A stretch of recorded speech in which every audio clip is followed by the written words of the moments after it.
Hey Brian, thanks for doing this. I'm the crew writer here in Columbus. Okay. So I just wanted your thoughts. You're a guy who's been to MLS Cup, won it, and then gotten back there the next year, and that's obviously something that not every coach has done in this league. So just looking at the way Columbus has kind of built their roster this offseason, do you feel like that has kind of raised the bar for the rest of the league, given they returned a lot? And just generally, how important is it to always kind of be adding talent to try to get back there, even after winning it, and even if you return a lot of that same talent?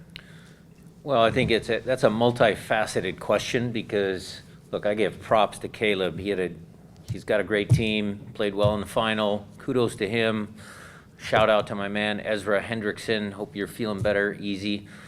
It is awfully challenging. They have a deep roster, but it's still pro sports. I mean, you have to do all the little details. I enjoyed listening to Greg there for a little bit. All the little details that go into, a successful year, a highly successful year getting back to MLS Cup. I was on my Twitter feed just now listening to the experts. A lot of people are saying Columbus has a great shot at it, and maybe they do. And again, that would be a real feather in the cap to the Crew franchise and something that I know Caleb is going to work towards. Thanks so much. Our next question will go to Chris Francis. Chris, your line is open. Hey, Coach. Good to see you. This might be a loaded question, but keeping COVID aside, has there in the last decade been a season with more changes for you and your club, front office, field, all the kind of stuff that's changed this offseason? Well, there was a pretty big monumental change when, Zig left and I took over. That was a big change. There's been, a lot of players that have come and gone from this franchise. So I think that's, again, it's back to pro sports. I would say that 2020 was a challenging year on so many different levels that I wouldn't just stick it in a box and say, yeah, we lost a lot of people and that's why it was an odd year. Jordan Morris's injury this year is certainly something we didn't plan for, didn't see coming. Some of the player moves, all of the salary cap implications, we've been going pretty hard or pretty steady with the same group. So there's always going to be a little bit of change there. And then again, some of the young kids poking their head up. That's kind of been a welcome change for us as well. So, yeah, to your point, Chris, I mean, there has been a lot of change, but, I think that's just normal. Thanks, Chris. Our next question will go to Mickey Turner. Mickey. Hey, Coach, just wanted to get your thoughts on the Minnesota matchup. Obviously, they're going to be coming in here looking to exact some revenge after what happened last year. And so just kind of your thoughts on that matchup. Yeah, thanks for the local guys sticking around here. Mickey, it's going to be a hard game. Adrian's a tremendous coach. Absolutely. We started messaging this 2 weeks ago, even as soon as the schedule came out, that Minnesota is going to be a, tricky opponent. They're obviously going to think about last year in the semifinal and, had the game. They might have thought they had the game in hand and, it was a great comeback by our guys. They never quit. So it was a special moment for Seattle sports, for this franchise. But, Minnesota was on the opposite end of all that euphoria. So he'll have his team ready. Reynoso, you guys saw his quality throughout last year when he came, but certainly in that particular game. We're going to welcome back Ozzy again. They're a talented team, so it'll be a tough match. Thanks so much, Coach. Our next question will go to Roberto Vincennes. Hi, Coach. Thank you for your time. I wanted to ask you a question on Raul Ruidiaz. I wanted to see how he's been since he came back from Peru.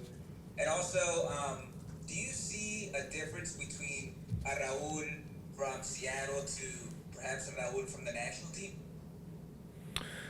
Well, I mean, look, national teams are different just by default. I think what I would say to answer the first part of your question is Raul is very happy here in Seattle.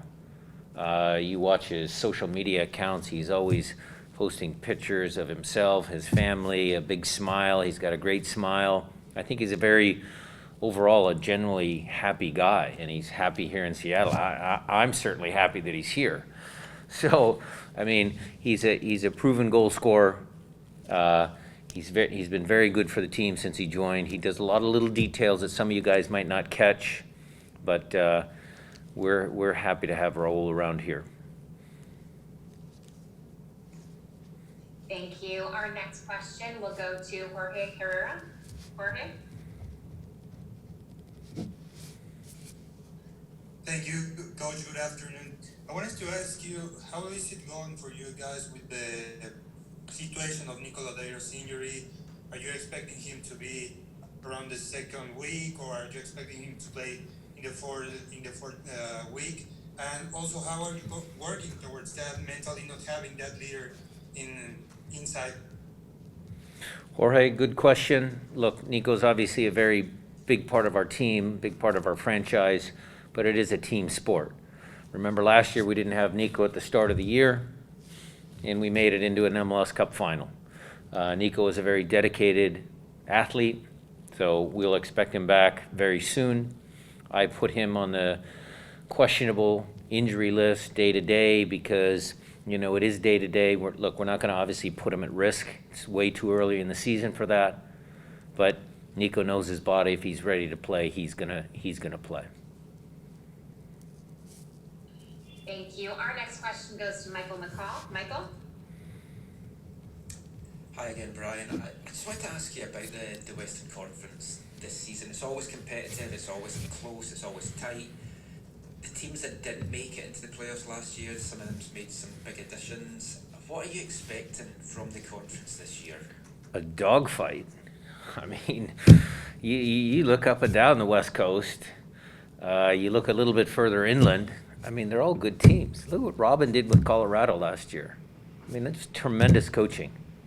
Mateus in San Jose, Bob, obviously, Greg. I mean, again, Greg and I have a little bit of a history back and forth, Seattle and Toronto. There's so many good teams and good coaches in MLS and certainly on the Western Conference. It's going to be a dogfight. Every game is going to be competitive, and I think that's what the league wants. I think that's good for our sport. If the level is being raised every year, I think that just makes the games better. So kudos to, the decision makers at the top.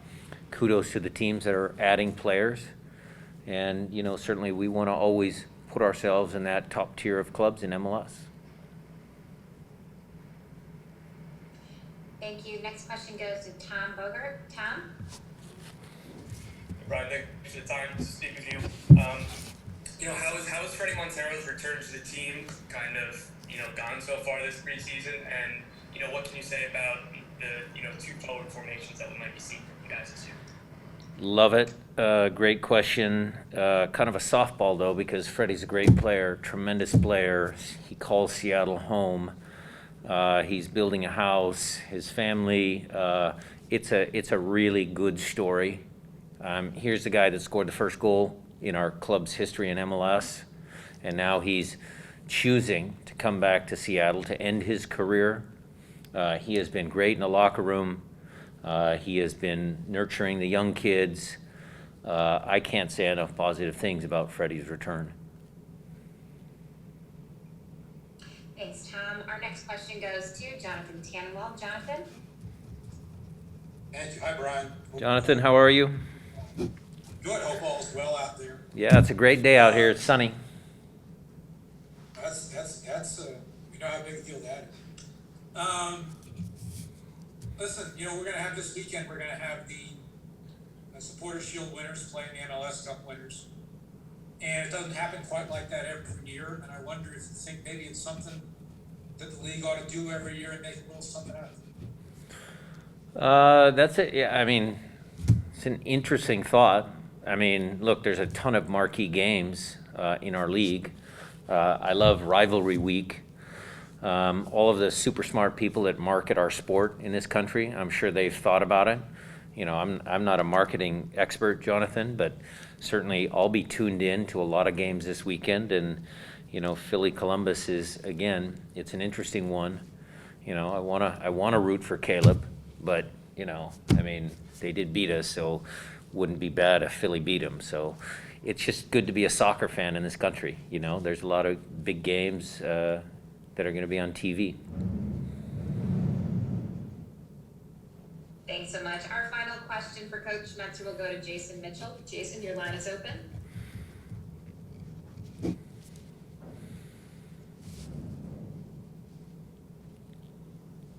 Hey Coach, sorry. Hope you're doing well. I was just wondering how the conversion's going for Nuhu, and also if he is still then your first choice backup at left back if something were to happen to Brad Smith. Thanks. Okay, Nuhu's been great as a conversion center back. He'll still play left back if we play 4-2-3-1. I'm just super proud of Nuhu's development. Remember when he got here, you know, he was a little immature, he was young, it was a new country, you know, he didn't speak the language. He has grown a lot on a personal level and also as a soccer player. He speaks perfect English now, speaks French, learning Spanish, gets along well with all the guys in the locker room, certainly a tremendous athlete. So lots of positive steps in that young man's life and in his career. So again, another kid that we developed, and he's done really well for the club.